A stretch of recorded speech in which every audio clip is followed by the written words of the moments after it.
The following message is by Pastor John Piper. More information from Desiring God is available at www.desiringgod.org. Okay, we're back now with our third hour of 5. We have almost finished point number 3 on the outline called Biblical Principles of Local Church Governance. This is, for any of you who are new this morning, this is a Bethlehem Institute seminar entitled Biblical Eldership, part of a larger class called Issues in Spiritual Leadership. And different ones of the seminars are given throughout the year, some on Wednesday night, some on weekends, some on Sunday morning. And you're sure welcome at any of those, though we certainly would not want to pull you away from your ministry or your involvement at your local church, but rather strengthen you for it. So those right there on the overhead now are the last 3 of the 11 principles of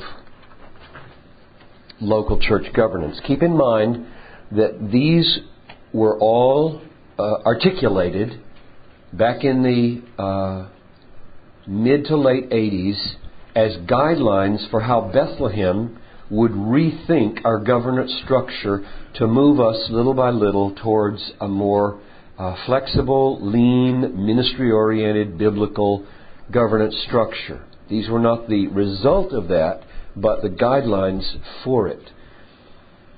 So let's take these last 3 and then we'll move on to another point. Feel free along the way, like you did last night, to get my attention and ask your questions. If I feel like we're slowing down too much, I'll say so, but otherwise I don't want you to misunderstand, or I don't want to make a mistake that should be corrected. Number 9, spiritual qualifications should never be sacrificed to technical expertise. For example, deacons or trustees, or what we call now, and I added this yesterday, financial and property administrators should be men or women. And I do say that carefully, because while we don't install women as elders at Bethlehem, we will and do believe it would be biblical to have deacons or trustees or financial and property administrators who include women. Should be women or men with hearts for God, even more importantly than they have heads for finance, and best of all, both. But I stress this because as I contemplated our change in government, I saw at Bethlehem in those early days something that I hadn't seen in many churches, namely that both our trustees and our deacons in those days who were governing the church, as remarkably godly, spiritual people who put a premium on Christ-likeness, being biblical people in the way they think, and saturating their meetings with prayer, and walking in the power of the Holy Spirit, not in human wisdom. And I wanted to preserve that so bad. And so this principle made its way in. Whereas in many churches, I've even heard the phrase used that the elders or the deacons do the spiritual work. Spiritual work. And then you have to have businessmen know how to do budgets and finance and others. That's a horrible bifurcation, isn't it? As though how you handle your money. I'll give you an illustration here. We have a missionary in Uzbekistan, Oscar Huerta. And I've been on the inside of some of his emails back and forth with his supervisor in London in the last few days. And I'll be careful here now that I don't say too much, but suffice it to say this. He's being called to give an account with the energy he devotes to thinking through, talking about, and organizing how money is handled and how business things are handled, when the supervisor wanted to see a little more energy, effort put into the more spiritual or church planting things. Now, I sense the need to be careful here. And to send out tent makers who spend all their time on tents and never get around to planting the church is not a good investment of human resources, probably. But Oscar's answer, and I know Oscar well, I've known him for 12 years, and Oscar wrote back an impassioned answer to the effect that money is probably where most people are destroyed spiritually. Jesus talked more about money than about the second coming and about marriage. Jesus was unbelievably concerned with how we handle our possessions because they kill. They really kill. It is hard for a rich man to get into the kingdom of heaven. So, to put money into the hands of your least spiritual people is deadly in a local church. So, however you lead in this matter, your standards of spiritual depth and biblical awareness and passionate commitment to radical Jesus-like living should be the kind of people who are handling your business affairs. That's principle number 9. Don't sacrifice spiritual qualifications for business expertise. Better to have bumblers, spiritual bumblers, than carnal experts. I don't know if you agree with that. I agree with that. I just said it. Obviously, I agree with it. But you don't have to. I think God covers for much bumbling for people who love Him with all their heart, and many experts who are not spiritual can get us into big trouble. Number 10. The selection process should provide for the necessary assessment of possible leaders by a group able to discern the qualifications mentioned in number 8, and that the process provide for the final approval of the congregation of all the officers. Now, we have that in place now. We didn't have it then, and we didn't know quite what it would look like. And I just wanted to make sure that we avoided what was happening in those early days at Bethlehem, even though God was blessing, while I was watching it happen, to keep us from going off the deep end. And the problem was, if you have a nominating committee, and the nominating committee is elected by the congregation, little interviewing for the nominating committee is going on. And so a nominating committee, who are usually chosen mainly because you ask, who knows the people? That's what you ask. Who knows the people? You got 300 people, 200 people, 100 people, 1,000 people. Who knows the people? And you put those people on the nominating committee. And those nominating committee may not have studied for years the list of qualifications in 1 Timothy 3. They may not understand any of them. They may not know what the Greek word sophroneo means. Sober. Translated sometimes dignified. They might read dignified in a version and say, we'll have a man who wears a 3-piece suit be on the committee or something like that.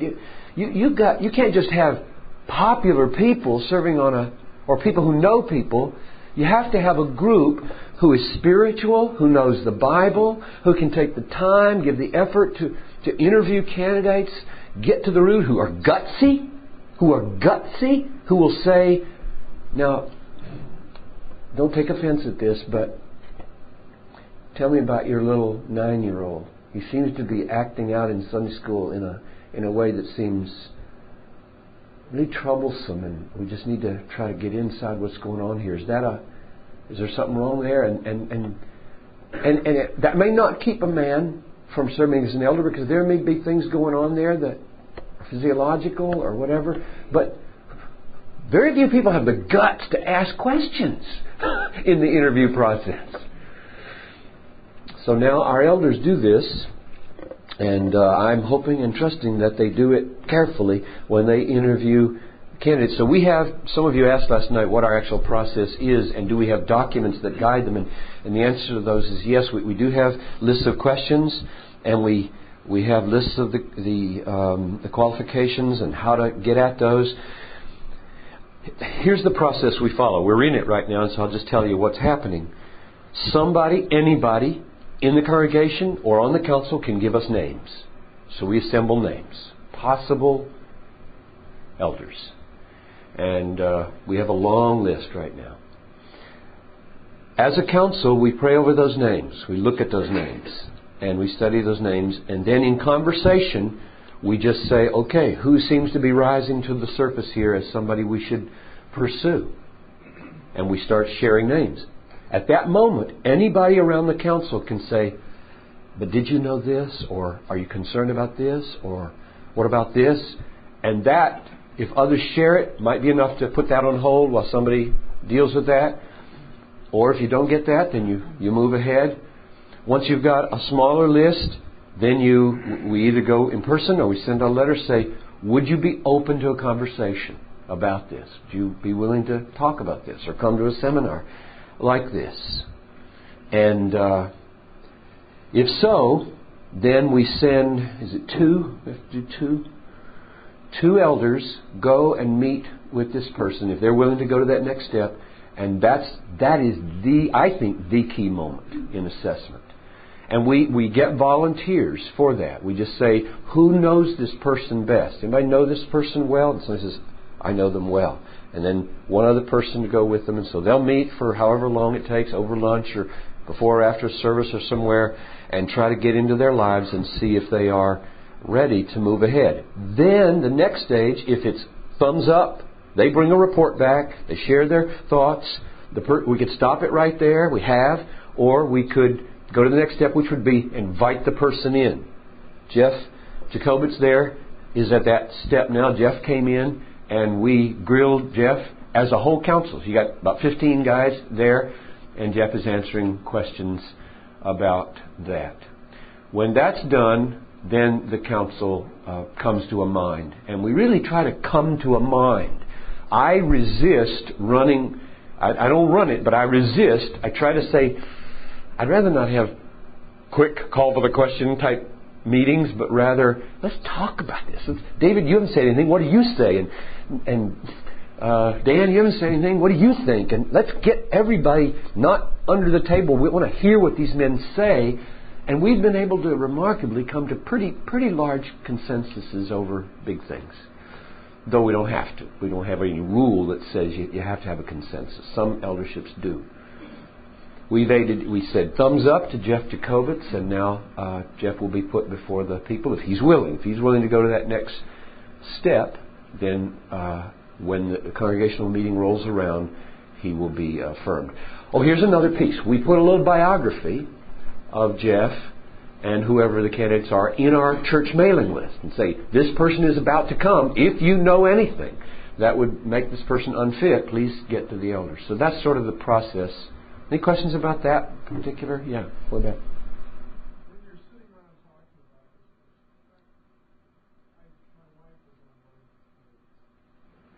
The question for the tape is, if you're sitting on such a committee where a person is being assessed, and somebody says, I know something about this person that unfits them for this work, but I don't think I should share the details, should they share the details? I don't know. Probably there are situations in which you shouldn't. If there's a legal issue involved maybe, or a pledge or a promise that you would break at that moment, and then yes, we would have to trust. At least I would with great hesitation. On the other hand, I would press the person and I would say, now why? Why are you holding back on this? Is there a promise, a vow you'd be breaking, or is there a legal thing that you'd get the church into trouble with? And if they just said, it's just too hard to talk about, I think what I'd probably suggest is, why don't we appoint a little subcommittee here? Since we don't want the dirty laundry maybe hung out wider than it should be, there's no point in doing that. Just, would you share this with 2 or 3 others, if you can do that, and let them say, thumbs up, yes, this should not be shared, we should not move ahead. That'd be one possible compromise. Yeah, go ahead. Have you ever had a case where the church has not affirmed the recommended people, and if so, how do you follow it? We've never had a case like that. The question was, is there ever a case where the council has recommended a person and the church has said no? You know, Leith Anderson over at Wooddale takes this principle not just on nominations, but on virtually every church action. Leith says, if you ever get a no vote from the church, the leaders haven't done their job. meaning you do so much careful work in teaching and educating at the Sunday school level, the house group level, the congregational meeting level. You're getting feedback, you're discussing. You get all the negative before the vote, and then you adjust and tailor. You don't put half-baked motions on the floor, and you don't put people who are unprepared for a leader on the floor, but you don't put the leader on the floor.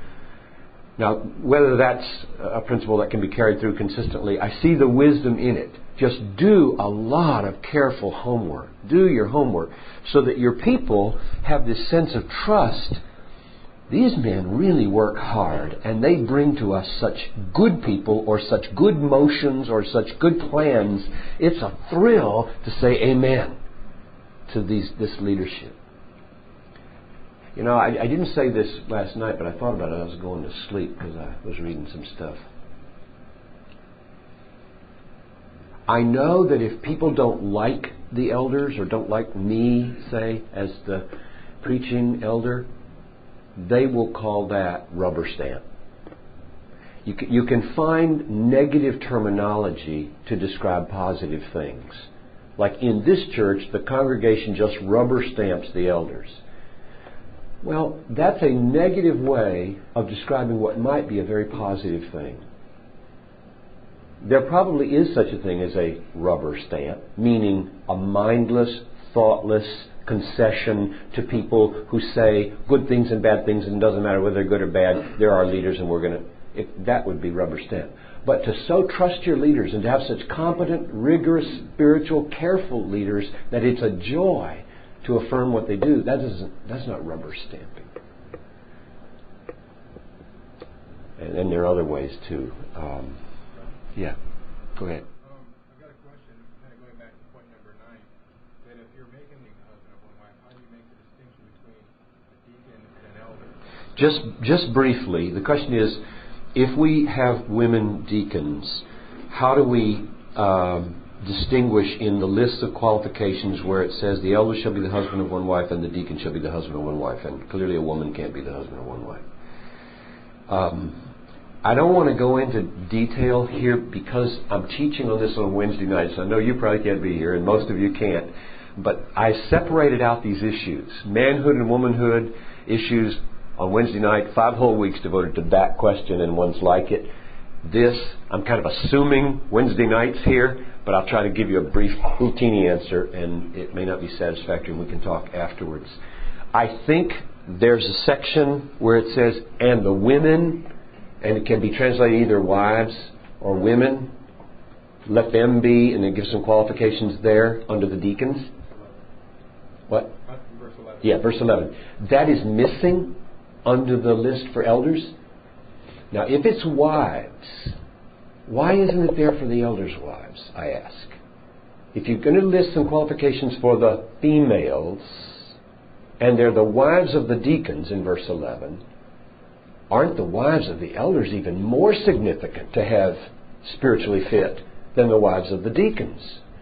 So if you're going to list qualifications for and the word in Greek is just women, can mean wives or women.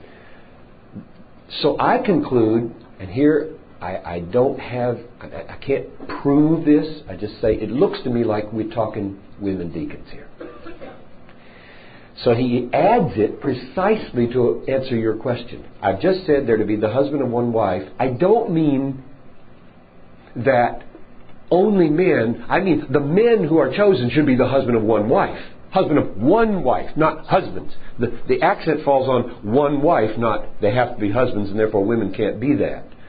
But rather women, if they're going to be deacons, should have these qualifications, and then they're listed. But that's an exegetical answer, contextual answer.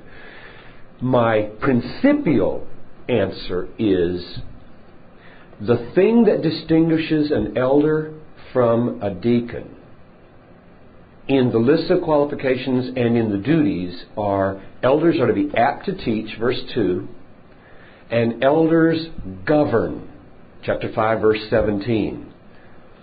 Deacons do not have to be apt to teach. They're not oriented mainly around the gift and authority of teaching, but rather serving in other ways. And Deacons are not seen as governors, general overseers of the congregation, which is why I think in 1 Timothy 2:12, when Paul says to women or to the church, I do not allow a woman to teach or have authority over men. Those two things, teach and have authority over men, are the very two things that distinguish an elder from a deacon. Which means that in principle, then, a deacon who doesn't function as a teacher and doesn't function as a authority figure could be a woman. That's my brief answer. Now, when I say that, I would be careful here, because I know there are women in the room who are probably very gifted in teaching. I don't think 1 Timothy 2:12 means women can't teach at all. And the brother back here pointed out last night that you've got the text, let the older women teach the younger women, for example. I think the teaching of children, the teaching of youth, the teaching of women is a wide open field for women, and they should therefore then be qualified spiritually to do that. I wouldn't say they're deacons because of that. That's just part of the giftedness. I don't have any problem with the gifts being given to men and women as long as they exercise them within the biblical parameters. Okay.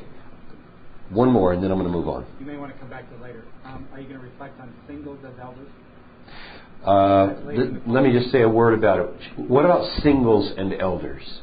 There again, it would come down where it says, one woman man, literal translation. The elder must be a one woman man, with the accent on one. Not, you got to have one. But if you got one, it better be one. Now that's my interpretation. The accent is falling on be a one-woman man, not be sure you have one. Therefore, I would have a hard time saying Paul could not be the elder in a local church. Jesus could not be the elder in a local church. And John Stott cannot be the elder in a local church. That's my position. Number 11. Terms of active service should not be dictated by the desire to include as many different people as possible in leadership. See number 3 above. But by the careful balance between the need, on the one hand, to have the most qualified leaders, and, on the other hand, to guard against burnout and stagnation. Now, the tension there that I'm pointing out is, the balance is, the most qualified leaders might need to keep serving, because there might not be as many as you would like to have, in a smaller church especially. And yet you have to guard against burnout and overwork, and so you need to constantly be cultivating from the wider group of available candidates depth and giftedness by prayer and study and discipleship. So those are my 11 principles of local church government. Let's go now to, I don't want to spend a lot of time on this illustration from Baptist Confessions. I think that's what's next, yeah. Baptist church government. Let's just take a survey, and I'll judge by what we've got here. How many are related to a Baptist church? Raise your hand. Okay. How many of those in those Baptist churches are part of churches where you do not have a group of people called elders? Called elders. Okay. Just briefly then, I want to show you what's available. What you could do. There's a little green book called Baptist Confessions. I forget the name of the... Anybody remember who edited that? I don't remember either. It may not even be in print anymore. But I just got these out of there to show that from the earliest days, these are the early days of Baptist history, 1609, there have been two offices in the church, elder and deacon. And when you follow these confessions of faith through, that begins to drop out in the early 1900s. It's very interesting. And Ian Murray, in his book, in his biography of Jonathan Edwards, has some interesting explanations for why that is, which I'm not going to go into, but if you're interested in tracking that down, pages 344 to 46 in the new biography of Edwards by Murray. Let's just look at 2 or 3 of these. A short confession of faith in the 20 Articles by John Smith, 1609. Article 16, the ministers of the church are not only bishops.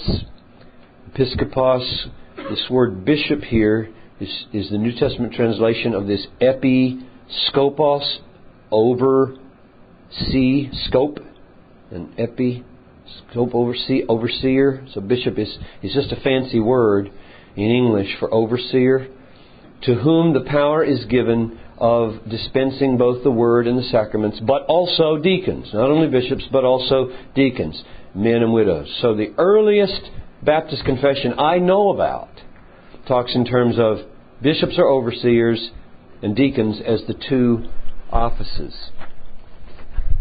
1611, a declaration of faith of English people remaining in Amsterdam. Article 20, that the officers of every church or congregation are either elders, who by their office do especially feed the flock concerning their souls, or deacons, men and women. Isn't that interesting? I didn't add that. That's there in 1611. Men and women who by their office relieve the necessities of the poor and impotent brethren concerning their bodies. In fact, in Germany, I studied in Germany for 3 years, and I remember the Lutheran Church. You got 2 big churches in Germany, Lutheran and Catholic, and both of them have what huge ministries. I mean, all involved with the government because it's these state churches, called the diaconal ministries. So there's parts of the government are the diaconal ministries, and these are men and women who run hospitals and do social things and so on. So those are the 2 offices. Again, they're in 1620. Here's 1612 to 1614, propositions and conclusions concerning the true Christian religion. Proposition 76, that Christ hath set in His outward church 2 sorts of ministers, namely some who are called pastors, teachers, or elders, treating those 3 as the same, who administer in the word and sacraments, and others who are called deacons, men and women whose ministry is to serve tables and wash the saints' feet. The London Confession, 1644.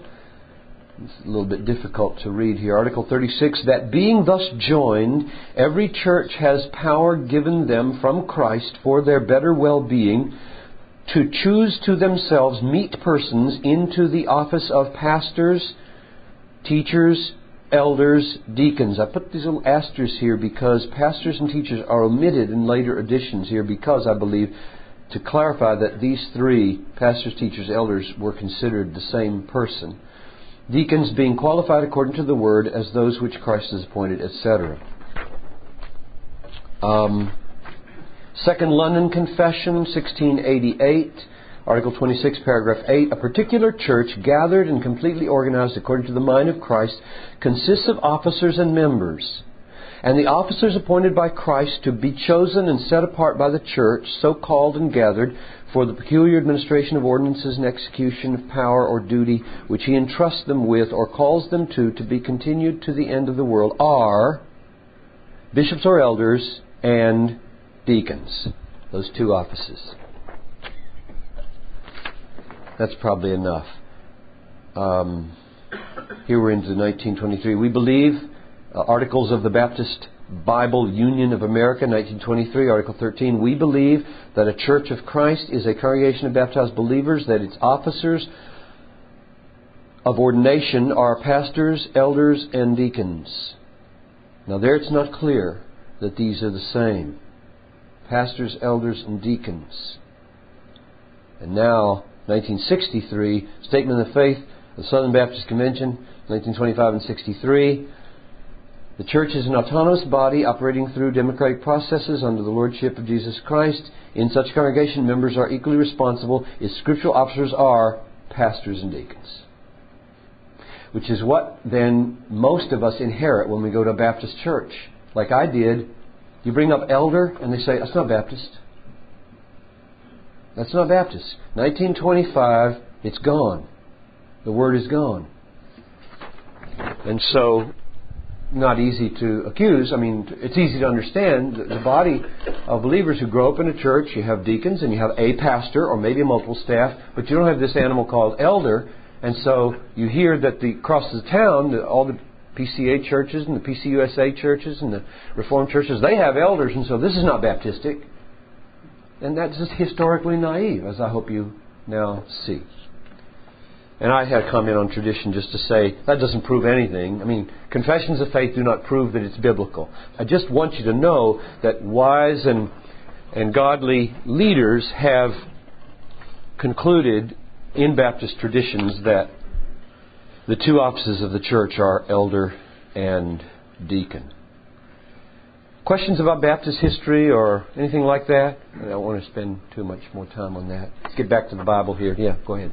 What if you have a vocational elder that does not necessarily have that? Okay. What a vocational elder? You mean an ordained person? I'm talking about an ordained. He shouldn't be a pastor.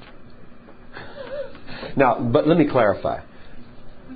Because I think when most people hear apt to teach or able to teach, they think of what I do on Sunday morning or what a very popular Sunday school class teacher does who attracts a lot of people, and you say, well, if only those people can be elders, they're few and far between. Kind of charismatic types who make a lot of noise and use their outside voice.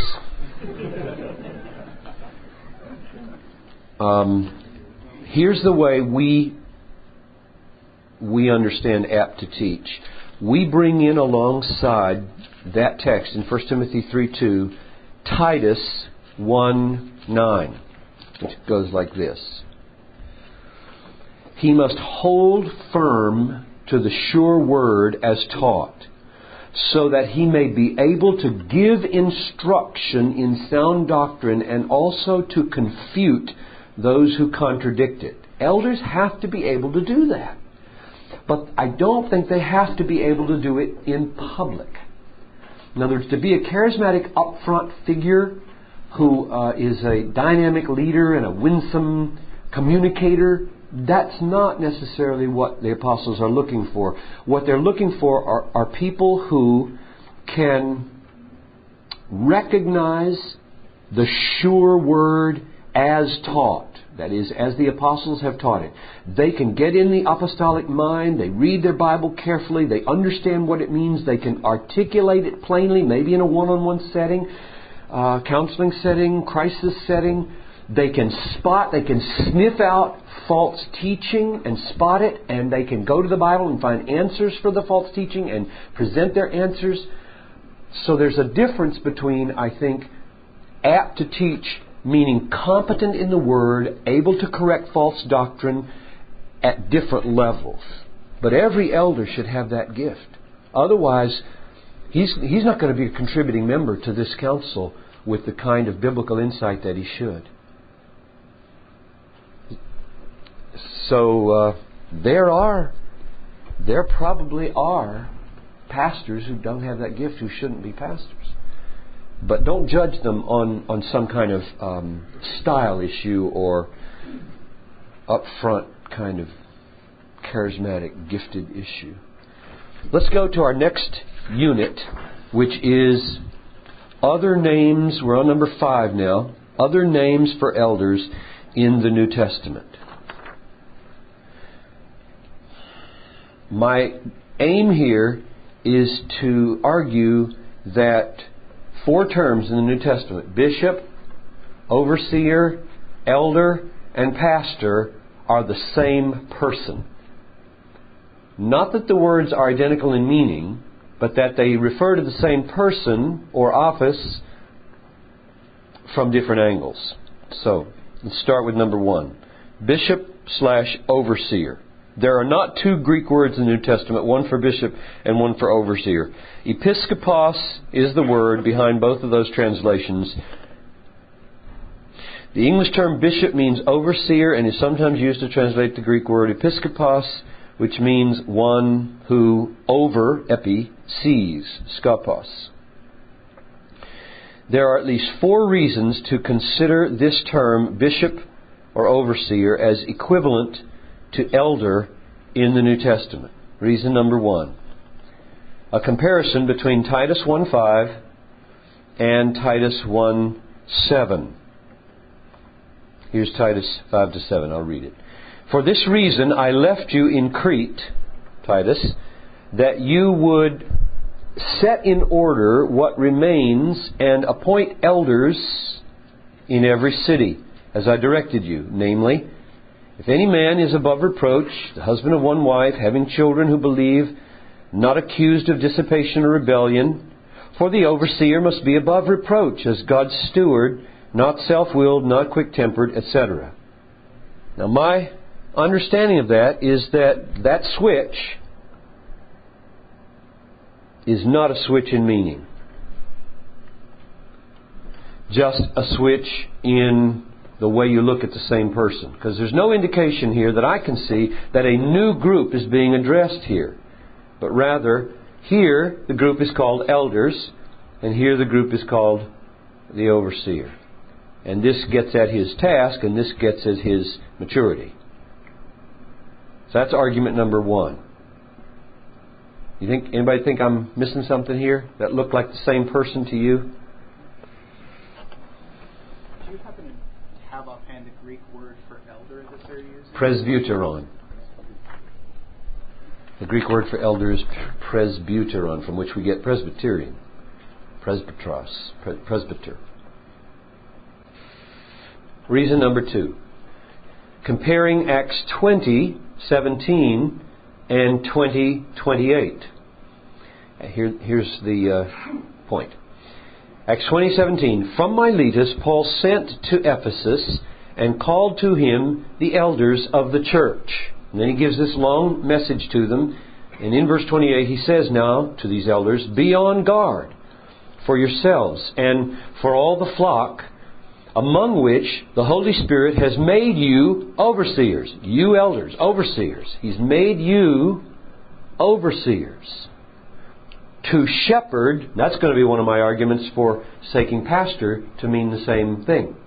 To shepherd. So here you got all three. You got their maturity, eldering, their overseeing, and their shepherding, pastoring. The church of God which He purchased with His own blood. So that's argument number 2. Why bishops or overseers and elders are the same persons. Argument number 3. 1 Timothy 3:1 compared to 1 Timothy 5:17.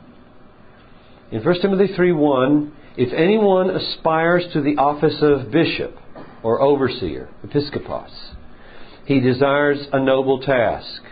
And then he describes the leadership qualifications for those. When he gets to chapter 5, verse 17, he says, the elders who rule well are to be considered worthy of double honor, especially those who work hard at preaching and teaching. And my observation is this.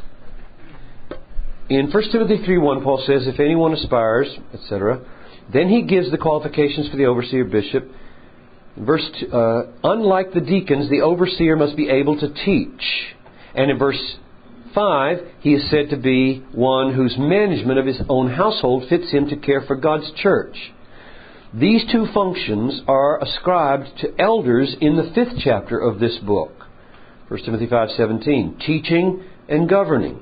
Those who rule well, especially those who labor in preaching and teaching. So, it is very likely that in Paul's mind, the bishops and overseers of 1 Timothy 3:1-7 are the same as the elders in 5:17. That's reason number 3. Reason number 4 is that in Philippians 1:1 compared to 1 Timothy 3:1 and Acts 14:23, you have, well, let's look at it. First, in Philippians 1:1, Paul writes, to all the saints in Christ Jesus who are at Philippi with the bishops and deacons. So he says, I'm writing to you, and there are 2 offices among you. Episkopoi and diakonoi. There are overseers and there are deacons. I'm writing to the church, and I mean to get the special attention of these 2 groups. Which is a remarkable confirmation that the 2 lists in 1 Timothy 3 here of elders and deacons are, I think, paralleling these two. These then seem to be the two offices of the church, just as in 1 Timothy 3, 1-13, the qualifications only for these two are given. But Paul appointed elders in all the churches. And so it is very likely that the elders of the church at Philippi were the bishops and overseers referred to in Philippians 1. In Acts 14:23 it says, Paul appointed elders in all the churches. Then when he writes to the church in Philippi, he writes to the bishops and deacons. In 1 Timothy 3, 1-13, those two groups are called or treated as elders as well as bishops and deacons. Those are my arguments for why I would take the term bishop/overseer as the same person as elder, speaking of the office from two different angles. One, the functional angle of overseeing, and the other, the maturity angle of elder. Question about that? The next term to be concerned with is the term pastor then. The term pastor, as a noun, occurs in the New Testament only once in reference to persons. The term shepherd occurs more than once. You've got shepherd referring to shepherds in other places like John's Gospel. But in reference to an office in the church, the term poimen, or a person in the church, poimen, noun, pastor, it occurs only here, Ephesians 4:11. He gave some as pastors and teachers. But there is a verb that corresponds to poimen, shepherd, namely poimenein, to shepherd, or to feed, which is closely related to the noun pastor, which helps us to discover how the role of pastor was related to the role of elder and bishop. So here are my observations on this. And the reason here, I'm talking about reason number one, is the reason that pastor and elder should be considered the same person. Ephesians 4:11 treats pastors and teachers as one group, and thus suggests that the chief role of the pastor is feeding the flock through teaching, a role clearly assigned to bishops and overseers. In 1 Timothy 3:2, an elder must be apt to teach. And to elders in Titus 1:9, he will be able both to exhort in sound doctrine and to confute those who contradict. This suggests that the pastor is another name for elder and overseer. That's argument number one. Number two, in Acts 20:28, we've seen this already now, the elders of Ephesus are encouraged in their pastoral, their shepherding, thus showing that Paul saw the elders as the shepherds or pastors. Here's the verse. Acts 20:28. Be on guard for yourselves and for all the flock among which the Holy Spirit has made you overseers to shepherd. He could have switched those around and said, made you shepherds to oversee. But he said, made you overseers to shepherd the church of God which he purchased. So clearly, elders, overseers, bishops are to shepherd, that is, be pastors. The English word pastor means shepherd, and it comes from this Greek word poimen. And then my last reason number three.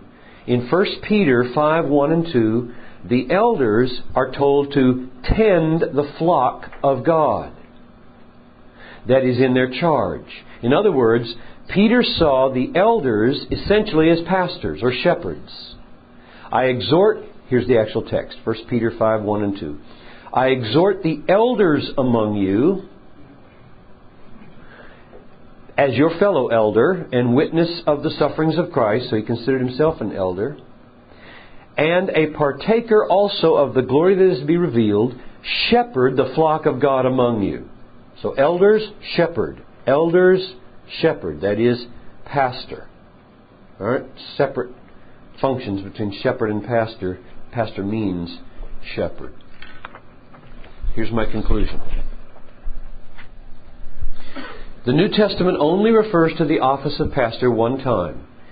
It is a functional description of the role of elder, stressing the care and feeding of the church as God's flock, just as overseer, bishop, is a functional description of the role of elder, stressing the governing or oversight of the church.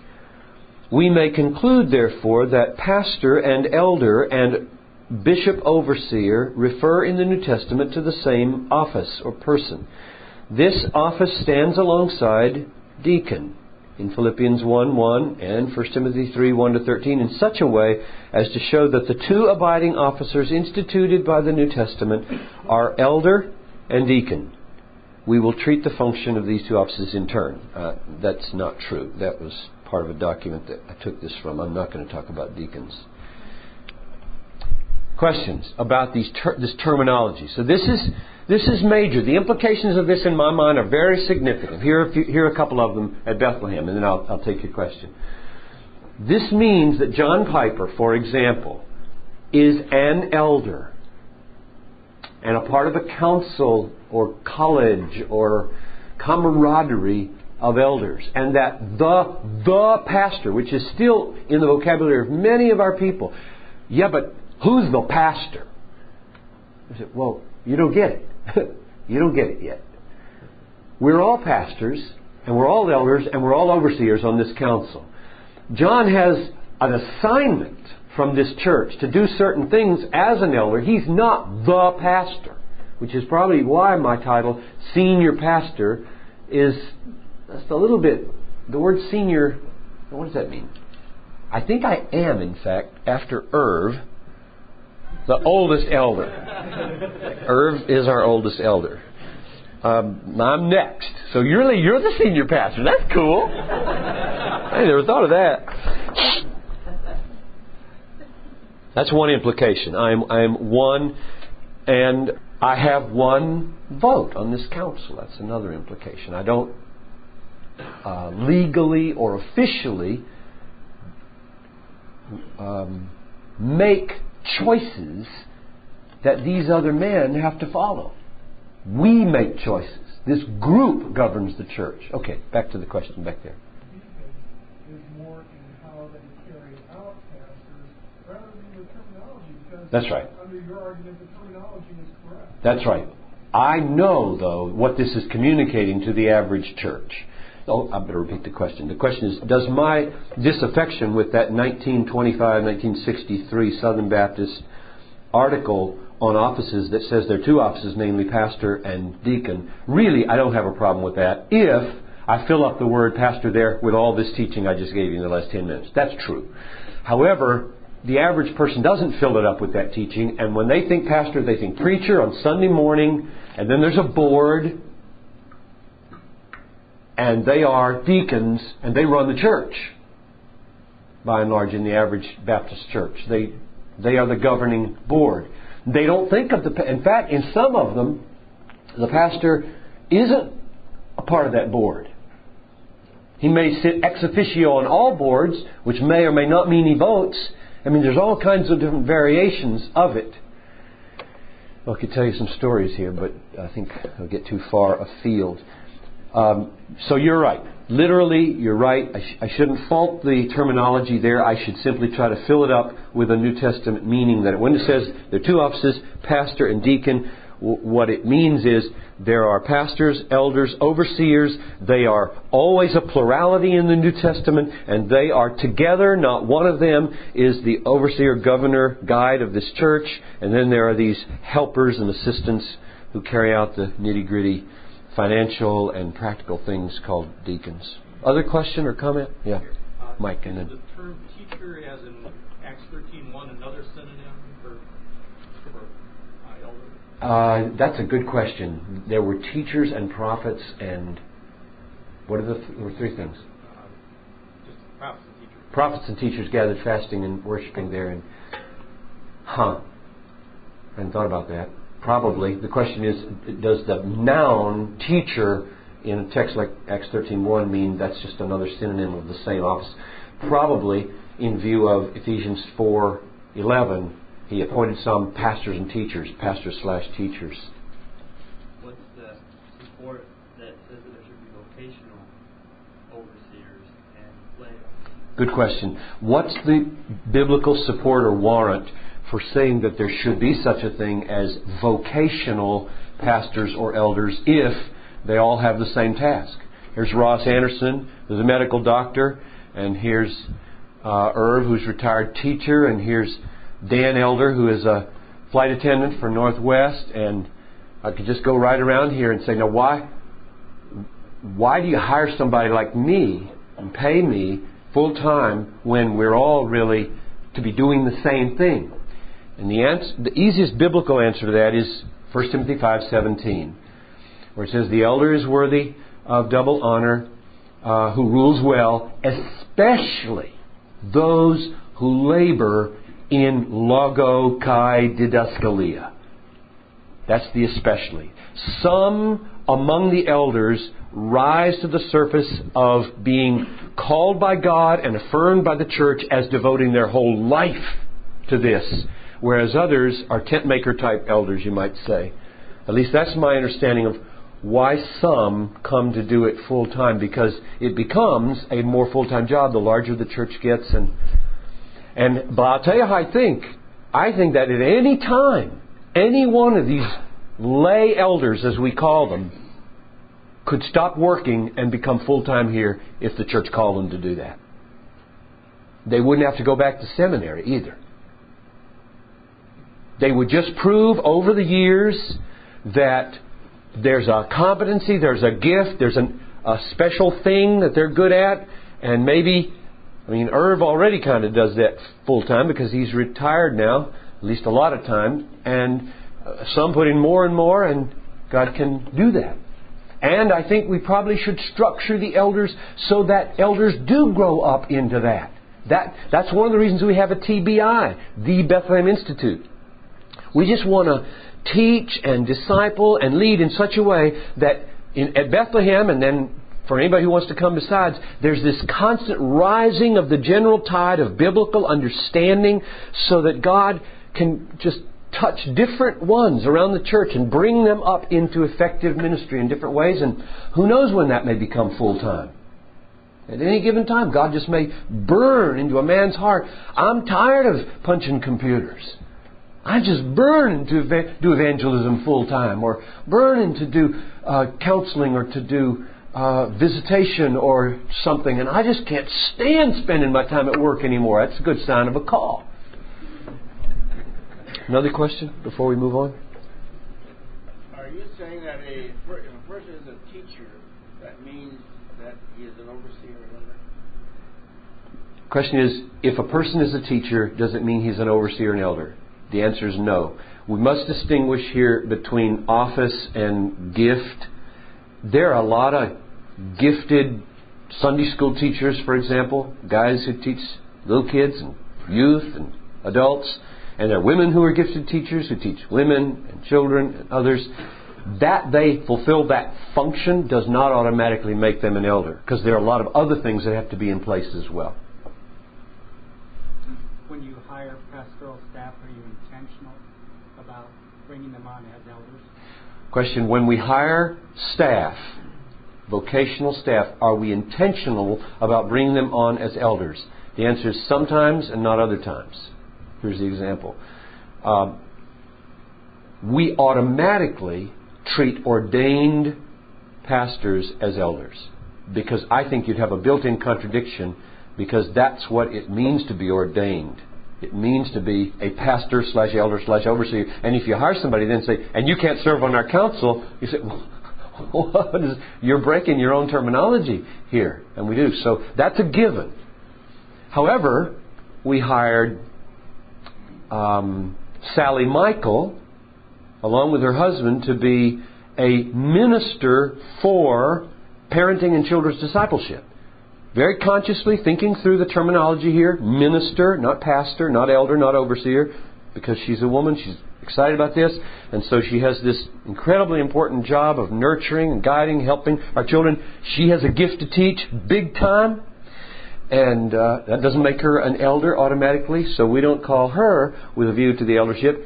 Chuck Stedham, our associate for worship and music, is not ordained. may move towards ordination and move towards the council. He may or may not serve on the council. He would be like anybody else in the church then, who they would call onto the council or not. So sometimes yes and sometimes no. You're assuming that the ordination process has evaluated people. That's right.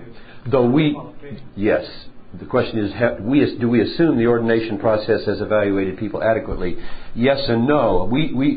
We're more rigorous in calling staff than anybody. I mean, they get grilled more and longer than even our own elders because we've known them a while, whereas a marriage after a few weekends is a dangerous thing. So, next unit. All the New Testament churches had elders.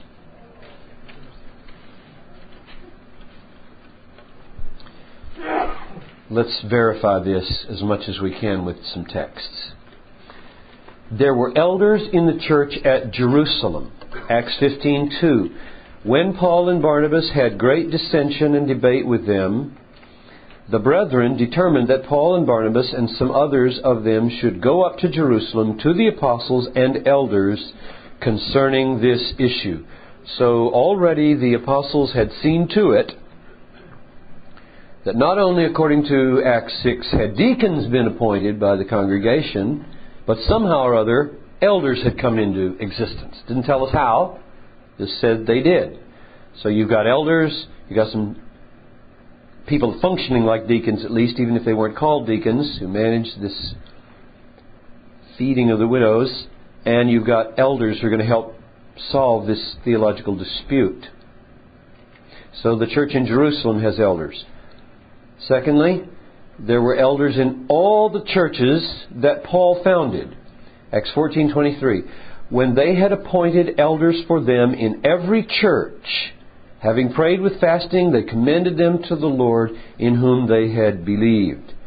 So Paul, on his return from the first missionary journey, I believe that's when this is happening, appointed elders in all the churches. That's what we hit on last night in the missionary situation. How in the world, when you're planting a church among a tribe who is totally pagan, never had any Christian background whatsoever, and you go in there, you preach the gospel, learn the language some years, and you begin to announce the gospel, God moves, and 10 people profess faith, they begin to gather for study, the missionary kind of de facto functions for a little while as the teaching elder.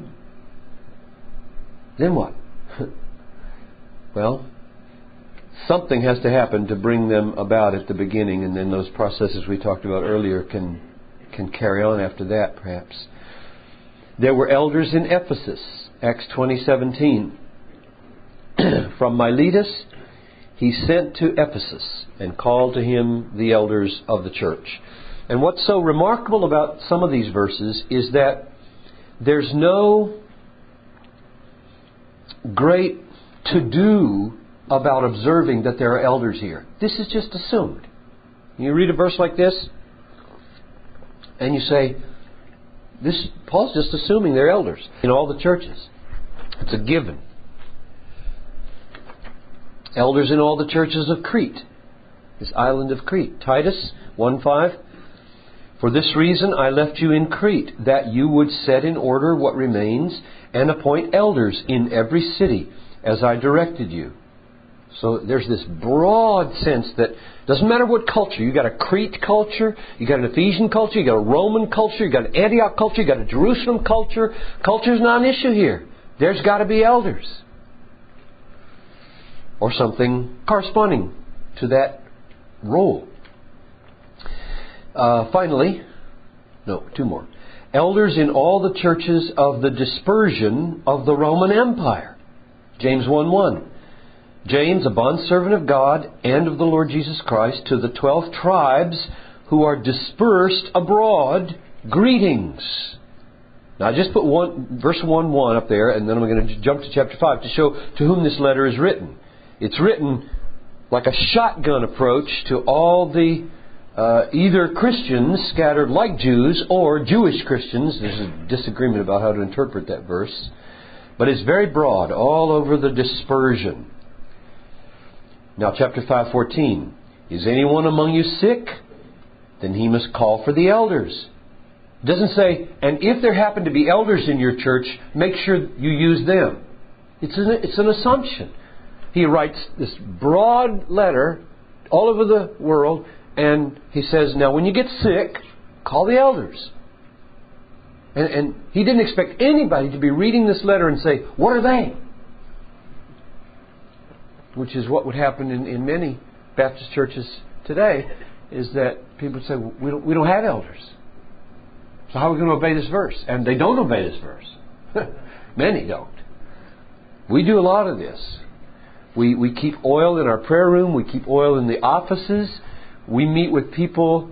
Just to show you practically, in a big church like this, where there's a lot of sick people, we do try to piggyback on services when elders are here already, so they don't have to come here or go elsewhere if they don't have to.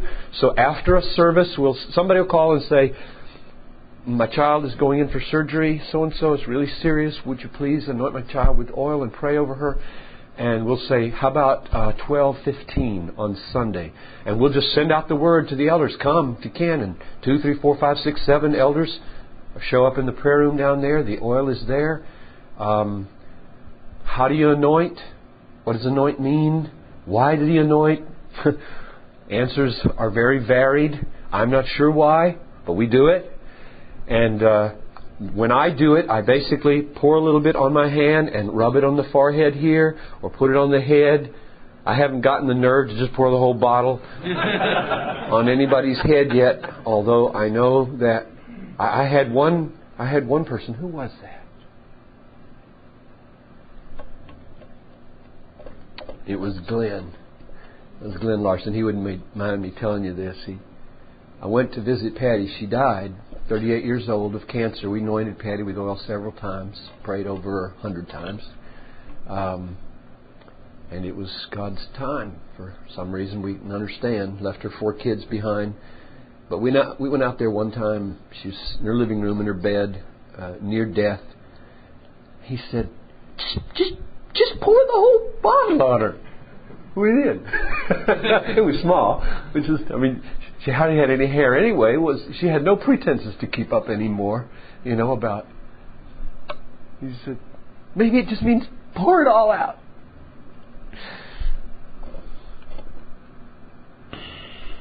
So there were elders in... Last one, elders in all the churches in Pontus, Galatia, Cappadocia, Asia, and Bithynia. I get that from 1 Peter 1:1. Peter, an apostle of Jesus Christ, to those who reside as aliens scattered throughout Pontus, Galatia, Cappadocia, Asia, Bithynia. In other words, all those people in what's now Turkey, the Near East there.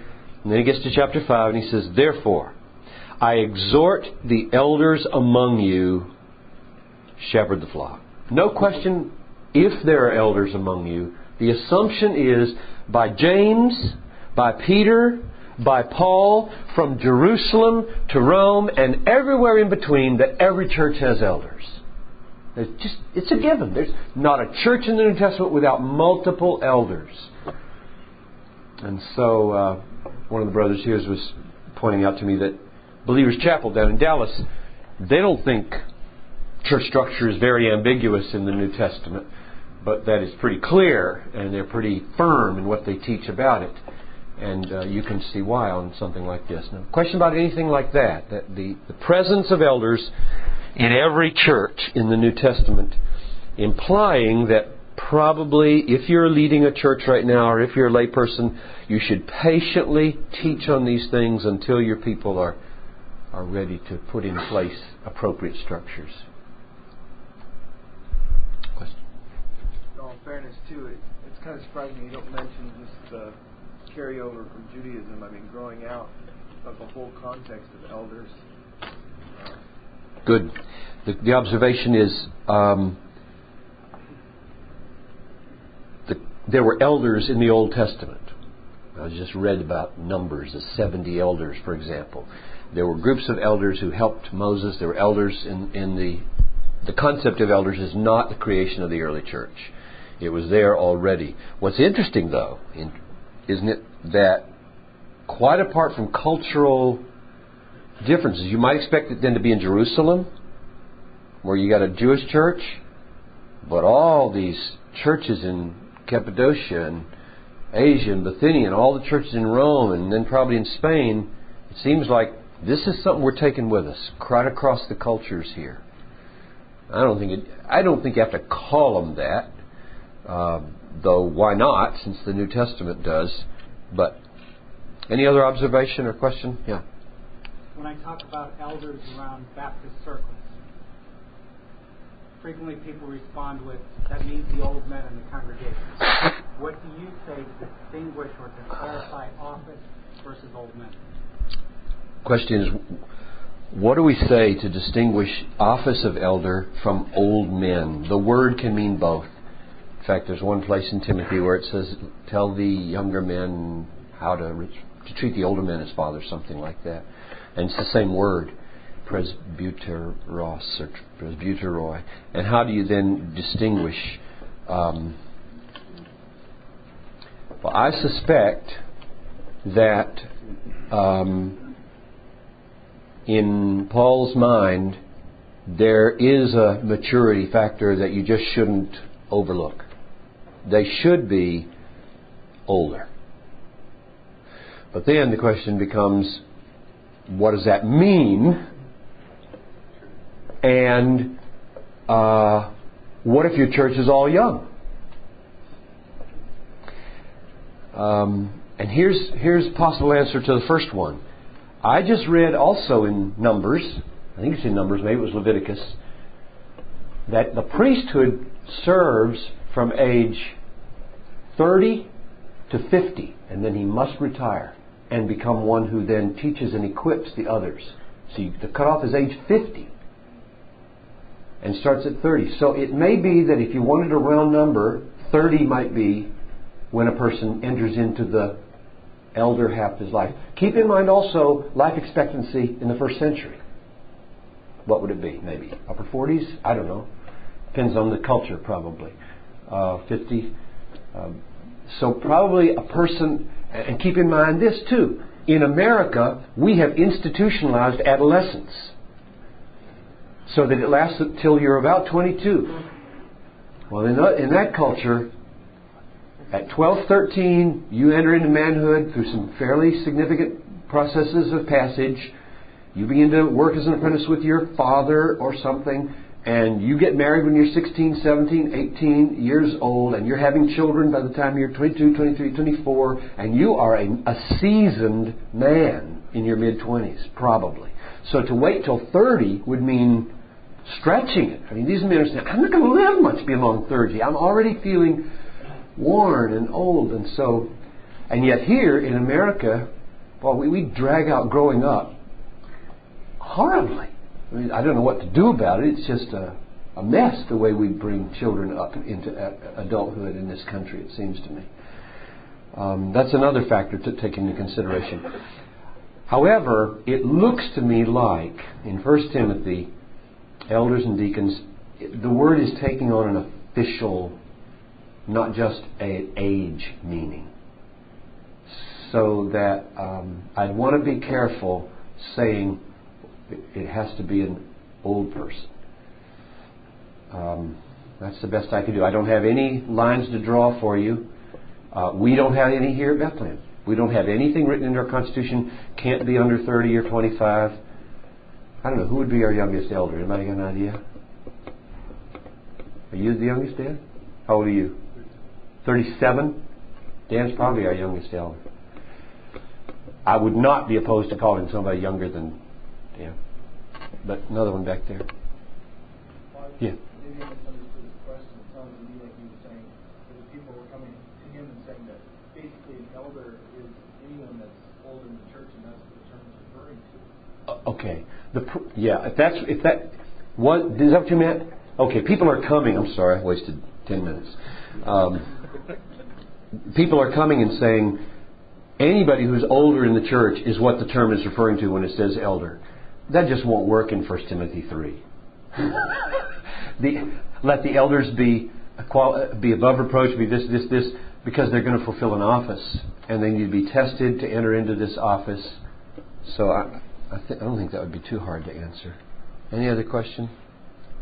I have a question about the missionary context of eldership. Let's say it's kind of polygamous, or there's no literacy, they can't read, so they can't teach. Do you educate up to a point, and then can you just address that? Yeah, the question is, in a missionary context, polygamy is the norm, perhaps, and yet you're saying the elder has to be the husband of one man, one wife, and then also pre-literate culture, so they can't even study the Bible yet. How are they going to be apt to teach and so on? Do you then, and here this is not your question but part of the answer, do you then put in place missionary structures, temporary, maybe not ideal, to bring them along? And do you compromise the principle on polygamy? I don't think I want to speak the last word on that. I would not stand in judgment on missionaries at this point who went either way on that issue, frankly, who said, if you're willing not to take any more, keep the two that you have, be a faithful and loving husband to them, recognize it's not God's ideal, teach your children not to do it this way, and help us lead this church, because there aren't any other kind but this. And then after a generation or two, polygamy falls away. If a missionary said, that's the way we're going to do it, I wouldn't say, oh, you're disobeying. Because, there are several reasons for that. One is, it seemed like God did that in the Old Testament. David, did you want to make a comment? David's been missionary in that kind of situation.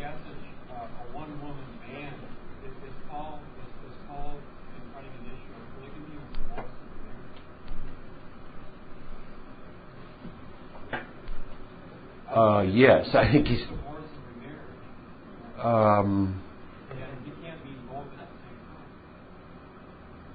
Can't. The comment. I repeat these, even if you can hear them for the tape. Does Paul refer in one woman man to polygamy or to divorce and remarriage? And David doesn't think he can refer to both, and I'm wondering if he can't. We're going to get there. We're going to talk about qualifications. Thank you for listening to this message by John Piper, pastor for preaching at Bethlehem Baptist Church in Minneapolis, Minnesota. Feel free to make copies of this message to give to others, but please do not charge for those copies or alter the content in any way without permission. We invite you to visit Desiring God online at www.desiringgod.org.